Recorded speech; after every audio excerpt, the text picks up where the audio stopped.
Nolan King here for MMA Junkie, and I'm being joined by UFC bantamweight Ryan Benoit. Ryan, how are you doing, my man? I'm doing good. Trying to stay alive. Trying to stay away from this virus. Yeah, and you got the fashion statement going on with that hat. What's the inspiration behind that one? Going fishing later, but mainly because my hair is like turned into a big poof. Haven't been able to cut my hair in a little over a month. Yeah, I feel you, man. We got the same thing going on here. I like it. I'm being a little fashion. I like it. Yeah, man.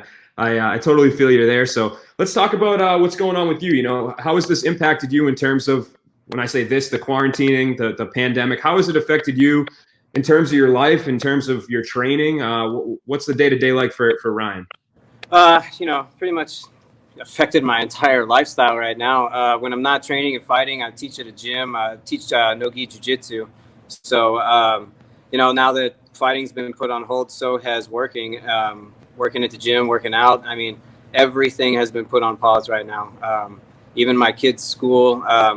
Everything's put on pause. I'm basically just trying to stay as busy as I can without getting too fat. I actually got booked on May 2nd to fight Tyson Nam on one of the cards at the Indian reservation. But 2 days after I signed the fight, they went ahead and canceled everything. So that was over. But before I got the fight, I was just trying to stay busy, man. Just trying to train as often as I can. It's pretty hard right now. Nobody's going to the gym, and then even going to the gym, I have kids at home, so it's kind of difficult to who you come in contact with and how many people you want to be around, because you're going to take whatever you get from them, you're going to take it home. So it's been terribly difficult, man.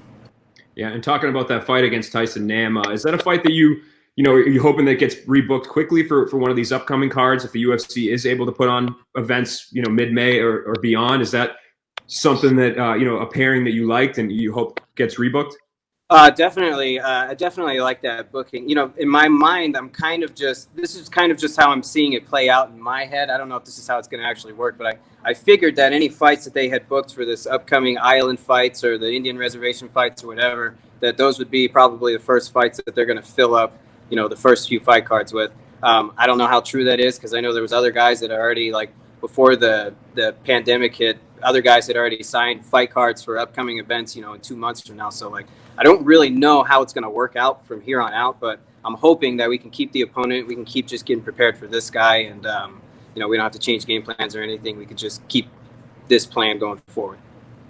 Now, I know that your last fight was at bantamweight. You've competed at flyweight. Was this fight supposed to be flyweight? Yeah, this fight was going to be a flyweight.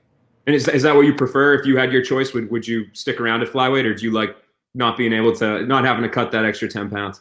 Not having to cut the extra 10 pounds is definitely great. It would be, a dream come true would have been to fight Tyson at 135, but still, we're both flyweights, but both, if we, since we have this pandemic going on and, training has become super hard, it would have been awesome if we could have agreed to get a fight at 135.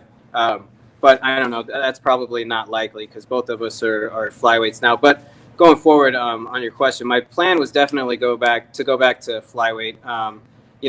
I had a lot of time off before the last fight, and I gained some weight. I missed fight on the fight before that. So, coming back into the fight scene, it kind of felt good to go back to 135. I'd been kind of heavy, so we were a little bit worried about the weight cut. But then about halfway through the fight camp, I had lost so much weight that, I was weighing at about 140 pounds, just like on an everyday basis without cutting any weight. So it was like halfway through the camp, I was like, you know what, no matter what, after this fight, whether I win or lose, I'm probably going to go back to flyweight. Yeah, and you talk about your last fight and the layoff that you had before that. We didn't really get to talk to you a lot during that layoff. Was that just was that from injuries? Was that just life things? Like what caused that that long gap in between your fights? Yeah, mostly just injuries. You know what I mean? Right after the my last fight at flyweight, I had broken my hand and I had broken my foot in that fight, so I had to take some time off, let those injuries heal, and then. We were trying to come back in the summertime, but then they had told us that there was going to be a fight card in September in Dallas. So then we were trying to hold off. And then the fight card, we got on the fight card in Dallas. And then a couple of days before the fight in Dallas, I broke a rib, and my rib was displaced and sitting in front of my liver. And I had a lot of doctors tell me, be careful, just bending over and standing up, because it was sitting about a half an inch in front of your liver. So if that punctures your liver, that could be the end of your career. So I had to take, a good amount of time off to let this injury heal. And then we came back came back a little bit heavy, and that's when we decided to go to bantamweight. But halfway through the bantamweight fight camp, we were like, you know what, we're better at flyweight. Yeah, and that's pretty gruesome, man. Well, I'm glad that you're doing better now. And in that last fight, things didn't go your way. It was a close fight. It was a fun fight. What were you able to take away from that one? Were there any lessons that you can? Right? They say every loss is a learning experience. So what did you learn from that one?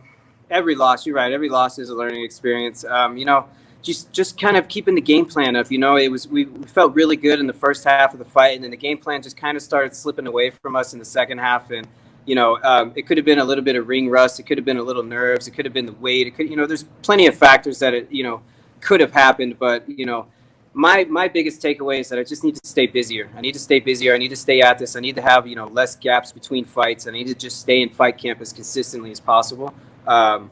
That was my biggest takeaway. It was a good fight. I felt like I had a great fight. I think in round 3 was when everything kind of like went the worst, because my game plan kind of went out the window, and that's when my opponent's game plan kind of shined the most. And we were like, halfway through the third round, we were like, damn it, we forgot about the game plan. We forgot to get back to it, and then we started working back to our feet, and time ran out and just kind of slipped away from us there. But just being consistent, man, just staying as active as possible, getting as many fights as I can a year, and just activity, I think, is what my biggest takeaway was.